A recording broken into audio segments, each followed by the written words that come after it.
Memulai sesuatu yang belum pernah kita terbiasa melakukannya memang tidak mudah.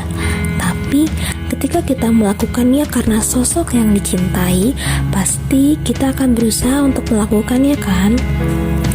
Layaknya perkataan seorang pujangga kepada wanitanya, "Laut seluas samudera pun akan kuseberangi, badai petir akan kuhadapi, hanya untuk dirimu."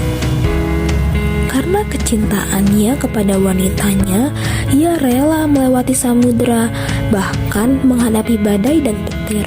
Hebat bukan? Inilah kekuatan cinta yang dimaksud. Ketika kita sudah cinta terhadap sesuatu, pasti kita akan berani mengorbankan apapun untuk sesuatu yang kita cinta, sekalipun harus melakukan hal-hal yang tidak kita sukai, ataupun hal yang kita belum terbiasa dengan itu. Begitu pula seharusnya kecintaan kita terhadap Allah. Ketika ada perintah-perintah Allah di dalam Al-Quran, seharusnya yang kita jalani bukan perintah apa yang kita mau saja. Semua perintah dalam Al-Quran haruslah dijalani, sekalipun kita tidak suka dengan itu. Karena hakikatnya, sesuatu yang tidak kita suka ketika sudah menjadi kewajiban bagi Allah untuk kita, maka hal itu adalah baik. Harusnya tak perlu diragukan lagi manfaatnya.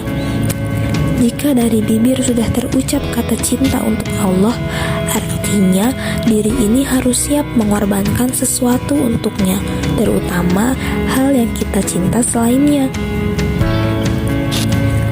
Kenapa kita harus membahas soal cinta terlebih dulu? Itu karena jika kita memulai sesuatu tanpa dasar cinta, maka semua akan sia-sia dalam hal apapun. Cinta adalah fondasi diri kita dalam melakukan sesuatu. Jika kita mengerjakan sesuatu tanpa cinta, yang ada malah rasa gelisah, bukan ketenangan. Dan yakin sesuatu yang dikerjakannya pun tak akan berjalan dengan baik. Untuk kamu yang hari ini sedang dalam masa memulai, ada beberapa tips yang insya Allah bermanfaat untuk kamu yang ingin konsisten dalam hal memulai. Tips yang pertama adalah mau. Mau berarti niat. Minimal kita punya kemauan yang kuat untuk menjadi lebih baik dari yang sebelumnya. Hal ini menjadi yang paling mendasar. Tanpa kemauan yang kuat, semua akan berjalan kurang maksimal. Kedua, Allah terus. Setelah ada kemauan, luruskan niat, berubahlah semata-mata hanya karenanya dan sebagai bentuk ketaatan kita kepadanya. Ketiga, tanpa tapi dan nanti. Jangan pernah ragu untuk melanjutkan niatmu menjadi baik.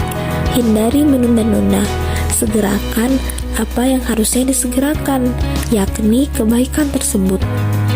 Keempat, cari kesibukan positif. Cari kesibukan dengan hal yang bermanfaat, karena dengan begitu kita semakin jauh dari kebiasaan buruk yang sering kita lakukan. Kelima, teman yang baik.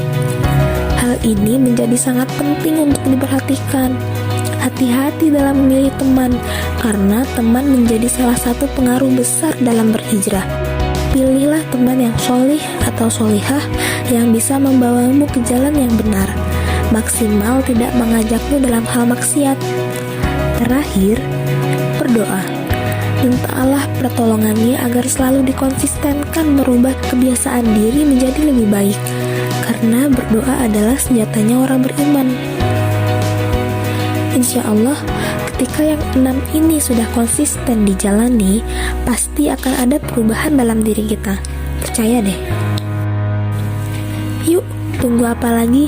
Selama sesuatu yang kita coba adalah baik, dengan tujuan yang baik pula, kenapa tidak? Kenapa tidak kita rela meninggalkan kebiasaan yang buruk demi mendapatkan yang baik?